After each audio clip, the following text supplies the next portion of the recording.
John Macarthur stirred up controversy recently by denying the reality of mental illness. He was answering a really good question that was put to him about parenting, basically. How do we parent right now in the current culture? His book, The War on Children, came up. He was talking about how our culture targets children, and then he went on to say this. Psychiatry and psychology is finally admitting the noble lies that they've been telling for the last 100 years. And the major noble lie is there is such a thing as mental illness. Now, this isn't new. You have Thomas Szasz back in the 1950s writing a book, who was a psychiatrist, on the myth of mental illness. There's no such thing as PTSD. There's no such thing as OCD. There's no such thing as ADHD. Those are noble lies to basically give the excuse to, in the end of the day, to medicate people. I wanted to respond to this for three reasons. Number one is mental health denial, which I'm just going to use that phrase to describe the view that he just espoused. Deeply, deeply, deeply damages people. I've seen that. I'm going to talk about that. Number two, mental health denial is sadly very common in conservative evangelical circles. This is really common. And number three, as I get to know Gen Z especially, younger people in our culture are experiencing mental health crises of various kinds extremely commonly. A lot of us older people are too, actually.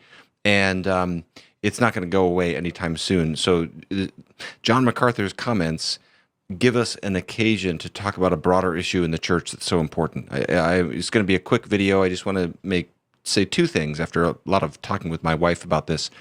The first is I want to explain why that ideology that John Macarthur espoused is so destructive and why it damages people so much. And then the second is an encouragement for how we can maybe do better as the church where we've failed in this area.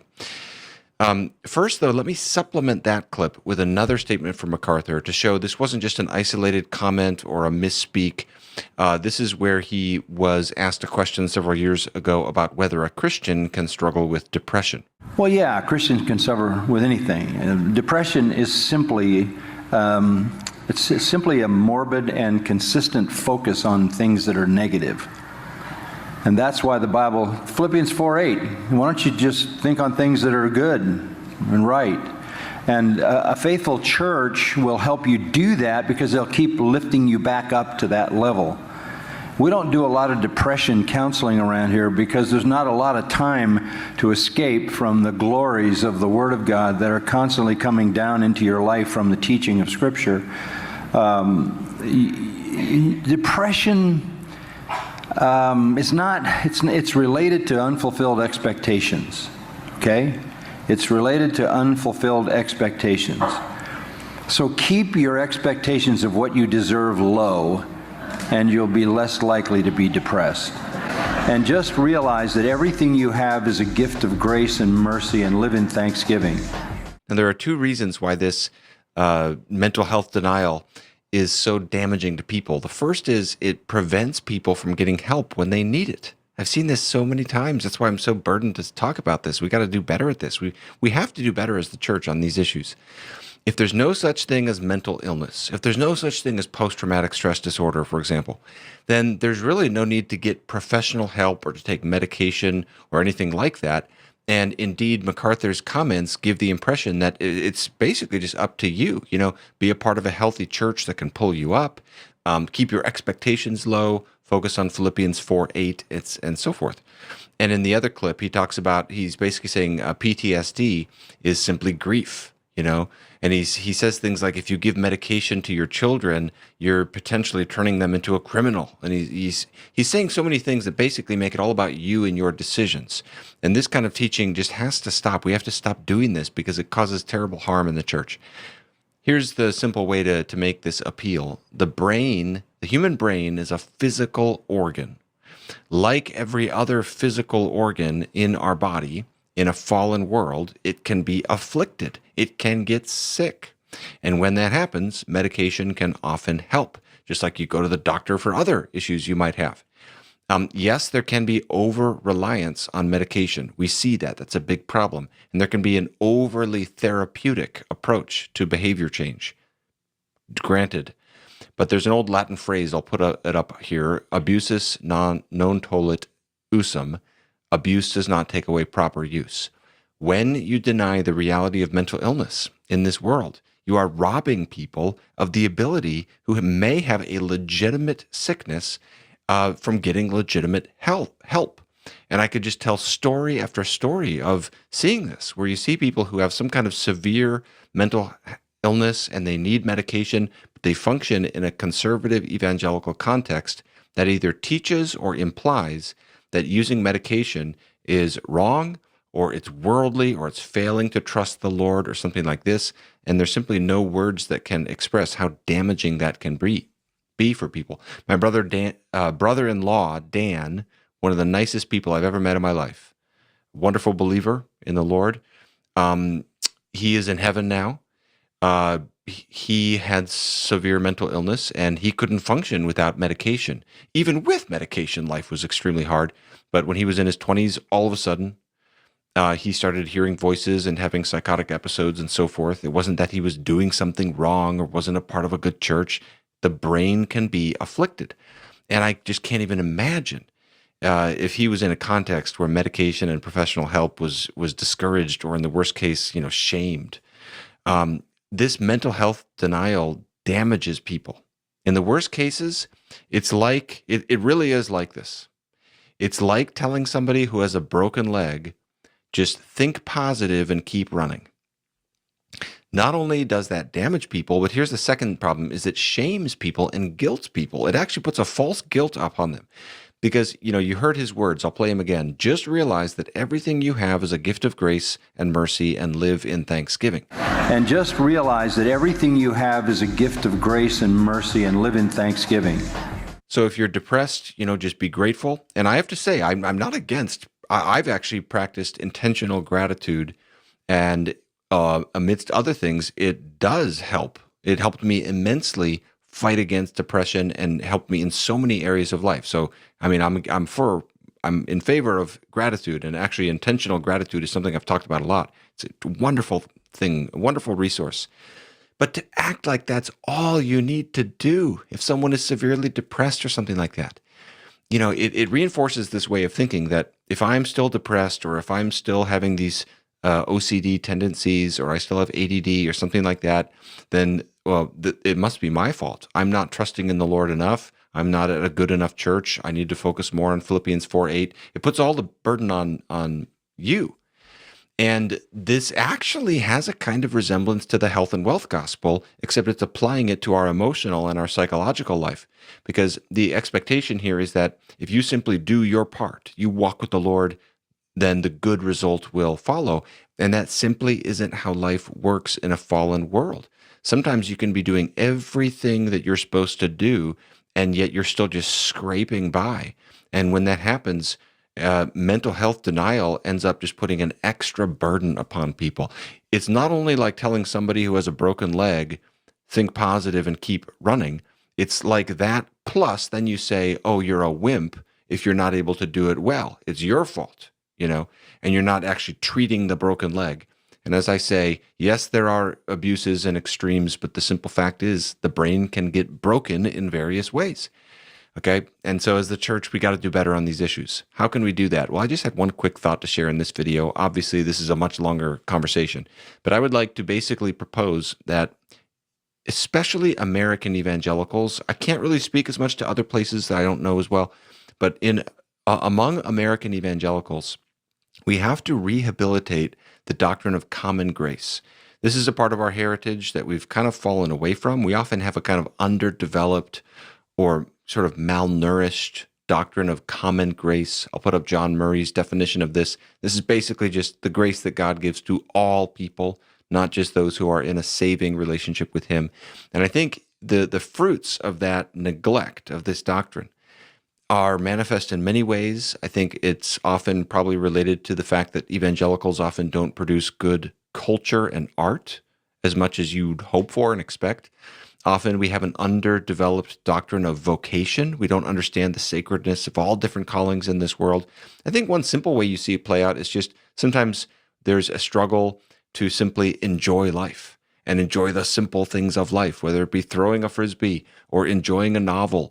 Those things can be a spiritual activity that done unto the glory of God. But sometimes we have this this lack of common grace almost makes us try to super spiritualize everything, and it's not healthy. One example of this, I would say, would be the sense that there's something wrong with learning from non-Christians. Okay, there's so much that comes to us from common grace. The technology that enables me to record this video and you to watch it is the fruit of common grace. The clothing that I'm wearing was stitched together by common grace. The room that I'm sitting in was built by the knowledge of common grace. And medication and professional help is available to people who struggle with mental illness, and it is valid because of common grace. This is a part of our heritage we need to reclaim. I want to read this John Calvin quote, and then I'll give you a few pieces of pastoral advice, because I know a lot of people in the younger generation, the kind of people who tend to watch my videos, younger people, oh man, we have so many struggles with mental health, and I can get it. I'm there with a lot of people on those things. It's hard right now. Here's what John Calvin had to say. This is from the Institutes. In reading profane authors, you love that he calls them profane, right? In reading profane authors, the admirable light of truth displayed in them should remind us that the human mind, however much fallen and perverted from its original integrity, is still adorned and invested with admirable gifts from its Creator. If we reflect that the Spirit of God is the only fountain of truth, we will be careful, as we would avoid offering insult to Him, not to reject or condemn truth wherever it appears. In despising the gifts, we insult the giver. How then can we deny that truth must have beamed on those ancient lawgivers who arranged civil order and discipline with so much equity? Shall we say that the philosophers, in their exquisite researches and skillful description of nature, were blind? Shall we deny the possession of intellect to those who drew up rules for discourse and taught us to speak in accordance with reason? Shall we say that those who, by the cultivation of the medical art, expended their industry in our behalf were only raving? What shall we say of the mathematical sciences? Shall we deem them to be the dreams of madmen? Nay, we cannot read the writings of the ancients on these subjects without the highest admiration, an admiration which their excellence will not allow us to withhold. But shall we deem anything to be noble and praiseworthy without tracing it to the hand of God? Far from us be such ingratitude. And he's going on, he's basically saying over and over, you see that, hopefully you can see the point. I hope reading a long John Calvin quote in an older translation may not be the best strategy to keep your interest. Hopefully you haven't clicked off, but you see the point. He's saying, look at these wise, civil authorities in the ancient world, the philosophers, the mathematicians, the medical doctors, etc. Are we going to despise the contributions that they have given to us? Far be it from us to do that. When we do that, we despise gifts that God has given to the world. And I submit that this kind of humility is desperately needed in the church in the way we think about something like mental health. So, to conclude, what do you do? Here's some pastoral advice. Honestly, this is not an exhaustive list or professional. This kind of comes out of my own life and then pastoral ministry, the advice I've given to others. What do you do when you're wondering whether or not I should go get professional help with something I'm struggling with? I would say three things, maybe just amidst others you might think of. Number one is to recognize that professional help is a supplement to normal, healthy rhythms and patterns, not a replacement for other things. So this is going to come alongside already doing the basic things. Exercise, sleep, and diet. I've just found in my own life those things, it makes such a difference. I started reading books about nutrition, and I was amazed when you start eating healthy, your body just starts repairing itself in all these kinds of ways. When you get enough sleep at night, do some study about what happens when you sleep enough. It's amazing. Sometimes we neglect these things. We think, well, I need a counselor, but we're not doing the basics. The biggest one is loneliness. So many young people are afflicted by what I call the silent killer, loneliness. We don't have friends. Find someone to share your heart with, to tell someone what's really going on deep inside you. What are your deepest fears right now? What are your dreams? Spend less time on a screen and talk to people, And then, of course, in all of that, if we could make a cultural change for the younger people, just to come together more, talk, support each other more. We spend too much time on our phones, but also just walking with the Lord, having a clean, it's so wonderful to have a clean conscience, to walk in open fellowship with God, walking in the light. A clean conscience does you well. So I'm just saying, don't neglect the basic things and then think professional help is going to be a substitute for those things. It supplements them. They're not enough. Sometimes you need professional help as well, but don't neglect those things. The second thing I'd say is just the importance of getting counsel from someone. A lot of times if you go to a trusted friend or a mentor, and I've done this before, you just say, hey, help me see what I can't see. I'm struggling with this. What do you think I should do to address this? It's amazing how much other people can see that we can't see about us. I mean, I've had times someone will say, you're way too busy. And I'm like, oh, you're right. Or something like this. Allow other people to speak into it. Find those trusted people who can help you get the perspective you need. Such an important, you shouldn't make a decision like that alone. The third thing I'd say is don't feel any shame if you do need help in some area of your life. If you need professional help, if you need medication, if we could get to a point where there was no stigma attached to this, that would really be a good thing in the church. One last thing I will say, I don't know how this relates to everything else, but it's just a happy thought. In heaven, there will be no mental illness. Sometimes medication and professional help doesn't work. Sometimes it's like, that actually happens a lot, or it's very limited, or there's side effects that are not good. Earthly solutions are always very imperfect, but here's a happy thought. In heaven, no depression, no fear. You won't be able to be afraid in heaven. Whatever else you might struggle with, whatever else you might be afflicted with. I don't know how that really relates to everything else I'm saying in this video. It's just a happy thing to remember. If you have trusted in Jesus Christ, if you're reconciled to the Creator God, that's what you have to look forward to.